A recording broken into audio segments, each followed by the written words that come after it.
आज यहां इसी सभा में प्रत्यंचा भी चढ़ेगी, शर्त संधान भी होगा और लक्ष्य भेद भी होगा। मैं परशुराम शिष्य राधेकर्ण ये लक्ष्य भेद स्वयं करूंगा। यदि कर्ण ने लक्ष्य संधान कर दिया सखी, तो तुम अपने जन्म का प्रयोजन सिद्ध नहीं कर पाओगे।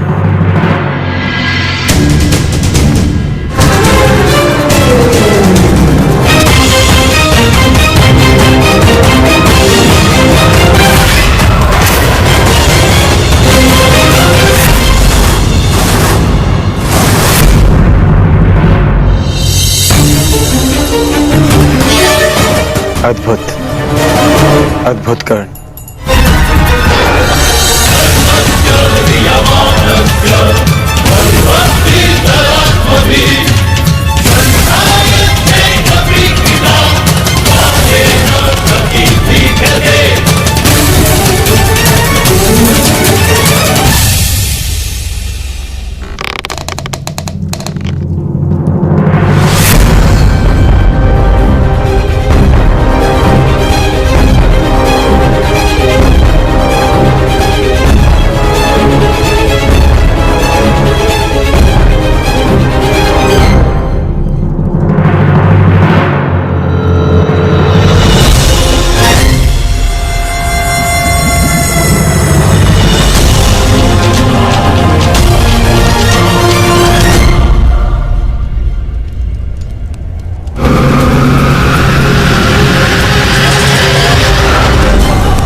जो मैं कह रहा हूं उसका तात्पर्य समझ रही हो ना सखी?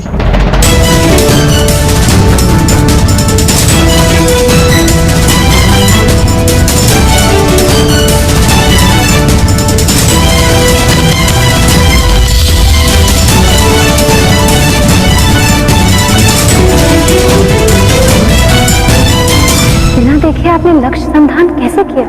आपके नेत्रों में देखकर।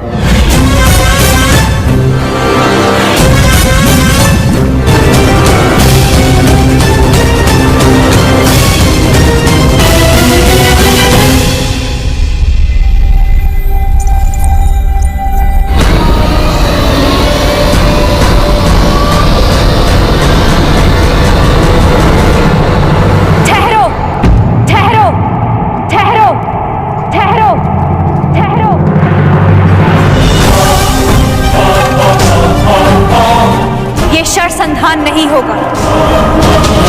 परंतु क्यों?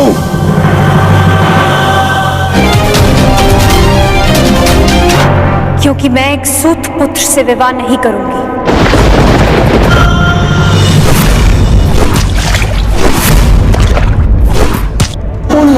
यदि कुछ महत्वपूर्ण है तो उसके कर्म शब्दों से अधिक श्रेष्ठ माध्यम है मनुष्य और उसकी योग्यता के परिचय का।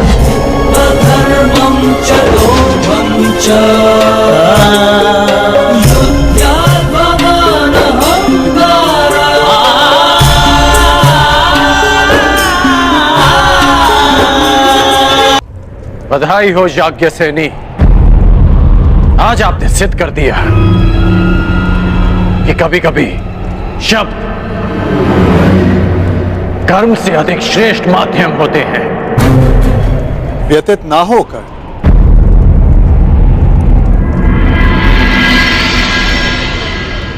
ये निर्णय स्वयंवरा का है और इस सभा में उपस्थित सभी को इस निर्णय का सम्मान करना चाहिए। बस बस पांचाल नरेश, बस। ये कैसा खेल है? आप अपनी पुत्री का विवाह करवाना चाहते भी थे या नहीं? केवल अपने मनोरंजन के लिए आपने स्वयंवर रच लिया। आपने आर्यव्रत के बड़े बड़े शूरवीरों को यहां आमंत्रित किया। किसी को ज्ञात भी नहीं था कि परीक्षण में होने क्या वाला है।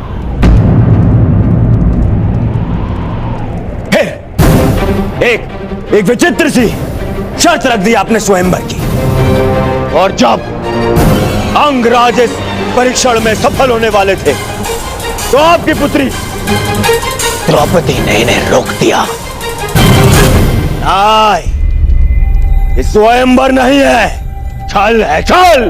युवराज दुर्योधन, ये स्वयंवर पांचाली के विवाह के लिए रचा गया है हस्तिनापुर युवराज दुर्योधन। स्वयंवर स्पर्धा नहीं होती, स्वयंवरा को अधिकार है अपने वर के चयन करने का, जिसका द्रौपदी ने प्रयोग किया। और रही बात छल की राजकुमार दुर्योधन, तो छल किसने किया, कहां किया, कब किया, उस विषय में कदाचित आप इस भरी सभा में बात नहीं करना चाहेंगे, है ना युवराज दुर्योधन? सम्राट!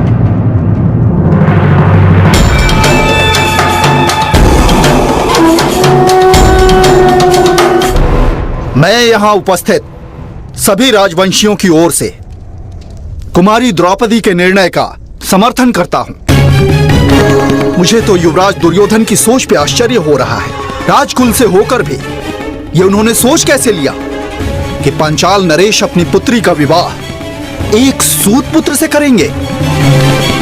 सावधान मत नरेश। सावधान तो आपको रहना था। आप कर्ण को इस सभा में लाने की भूल कैसे कर बैठे? जाइए अंगराज कर्ण, जाइए, जाके अपने अश्वों की राज संभालें। यह क्षत्रियों का स्वयंवर है, जाइए।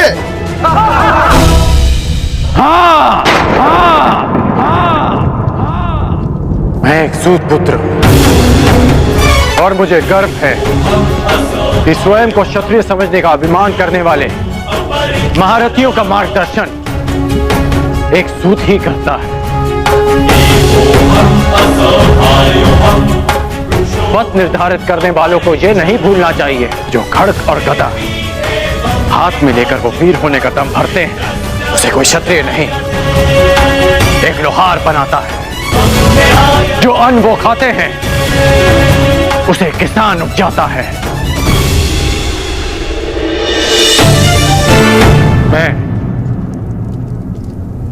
मेरा उपहास उड़ाने वालों से व्यथित नहीं हूं,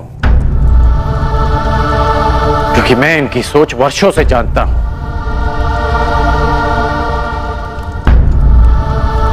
मैं आपसे निराश हूं, क्योंकि मुझे लगा कि आपकी सोच इनसे भिन्न है।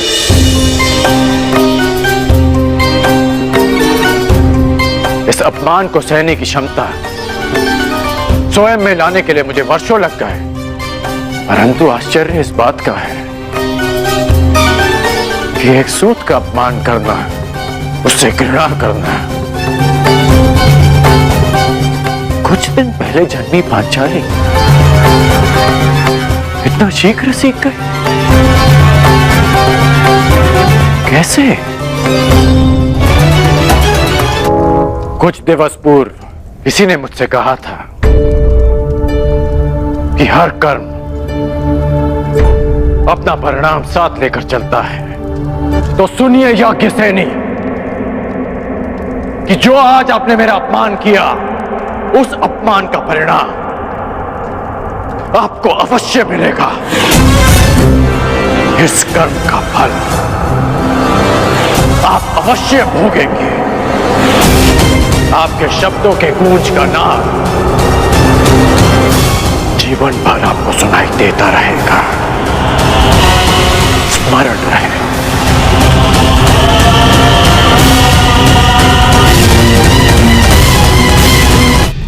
क्षत्रिय वीरों की सूची पूर्ण हुई पांचाल नरेश। प्रतीत होता है कि अब और कोई नहीं जो इस परीक्षा में सफल हो सके। तो क्या स्वयंवर निरस्त कर दिया जाए पांचाल नरेश? नहीं केशव, यदि स्वयंवर निरस्त कर दिया गया तो पांचाल का बड़ा अपयश होगा। कोई उपाय सोचिए। शांत हो जाओ मेरे होने वाले सम्राट। देखो कर्ण, इस स्थिति में केवल एक ही उपाय है।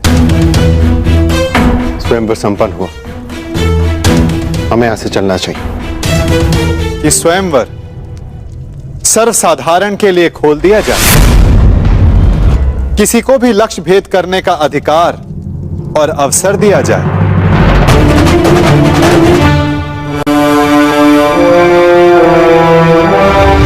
ना मैं ना जीना तेरे बिना, मैं मर जाना तेरे बिना, ना अब ना कटती मेरी जिंदगी साथिया मेरे।